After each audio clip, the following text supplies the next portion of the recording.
La teoría celular tiene sus orígenes en las observaciones por un microscopio. Sin embargo, pasarían casi 200 años antes de que alguien formulara una teoría completa de la membrana celular, que explicaría qué es lo que separa a las células del mundo exterior. En el siglo XIX se aceptó que algún tipo de barrera semipermeable debía existir alrededor de la célula. Bienvenidos a una revisión sobre las membranas biológicas, denominadas como supramoléculas. Aquí encontrarás conceptos básicos sobre el reconocimiento molecular y la formación de agregados como las monocapas, bicapas y micelas, para así comprender e interfacear el mundo biológico. A continuación, definiremos las funciones de las membranas. La primera función es la compartimentalización. La membrana define y limita la célula. Adicional, las membranas de los organulos también establecen características diferenciales entre estos órganos, como el retículo endoplasmático y el citosol. Segundo, protección. Las membranas salvaguardan a la célula frente a posibles agresiones externas. Tercero, mantenimiento de la presión osmótica. Las membranas controlan el intercambio de moléculas entre el interior y el exterior de la célula mediante una permeabilidad selectiva. Cuarto, reconocimiento y transducción de señales externas. Las membranas se establecen e interactúan de forma intercelular con componentes de la matriz extracelular. Quinto, catálisis. Allí se lleva a cabo las reacciones de degradación por proteínas especializadas. Y por último, la membrana es determinante en la forma de la célula. ¿Sabes de qué están compuestas las membranas? Las membranas biológicas son estructuras supramoleculares. Están compuestos de lípidos con una masa total del 40%. Estos lípidos son fosfolípidos, glucolípidos y colesterol. La principal función es actuar como una barrera semipermeable que aísla la célula en su parte interna con el exterior. Recordemos que los fosfolípidos están formados por molécula de glicerol y dos colas de ácidos grasos, adicional a una cabeza con un grupo fosfato. Cada fosfolípido es anfipático, lo que nos indica que las colas son hidrofóbicas y la cabeza es hidrofílica. Las colas hidrofóbicas apuntan hacia el interior, uniéndose unas con otras, y las cabezas hidrofílicas apuntan hacia el exterior, generando un autoensamblaje y un sellamiento de la membrana. El colesterol, que es otro lípido, está compuesto por anillos de carbono fusionados y se encuentran entre las colas de los fosfolípidos que se encuentran en el interior de la membrana. El 50% de la masa total equivale a las proteínas. En este grupo tenemos proteínas integrales, que son aquellas que atraviesan por completo la membrana, y hay otras que son proteínas periféricas que se encuentran parcialmente dentro de la membrana. Sus funciones se relacionan al transporte y a la comunicación.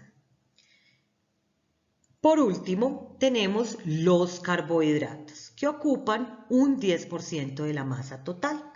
Estos están presentes solo en la superficie de la capa externa y están unidos a otras proteínas o a otros lípidos, llamados glicoproteínas o glicolípidos.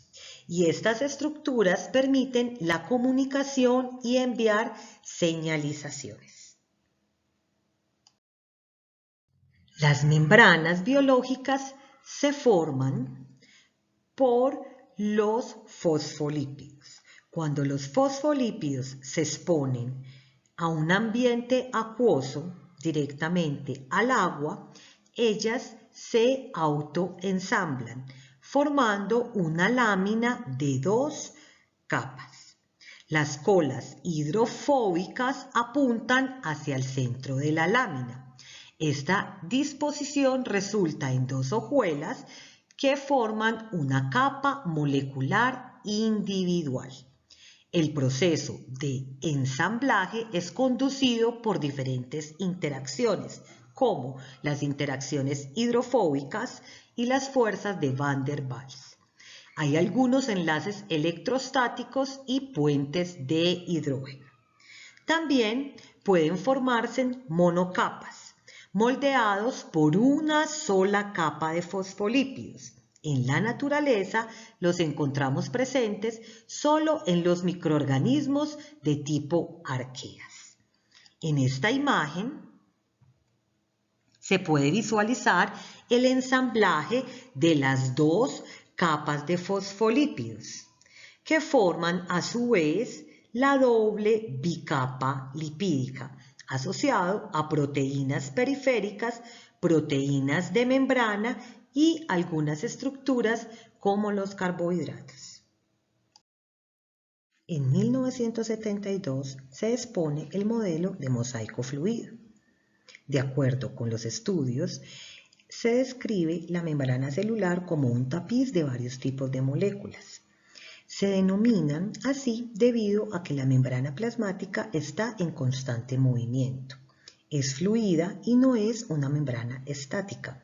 El movimiento se lo proporcionan los fosfolípidos y el colesterol, que estabiliza el movimiento de los fosfolípidos. Este ayuda a que la membrana mantenga su papel de barrera en el ambiente interior y exterior de la célula. ¿Cuáles son los movimientos de los fosfolípidos? Uno de ellos es la difusión lateral, es decir, que en el mismo plano de la membrana los lípidos pueden moverse con mucha facilidad en la misma monocapa. El segundo movimiento es la difusión transversa o el flip-flop. Este movimiento permite que los fosfolípidos puedan cambiar de una cara de la bicapa a la otra. Y aunque este movimiento no es muy favorecido, existen enzimas como las flipasas y los fosfolípido translocasas que llevan a cabo este movimiento. Y el último es la difusión rotacional.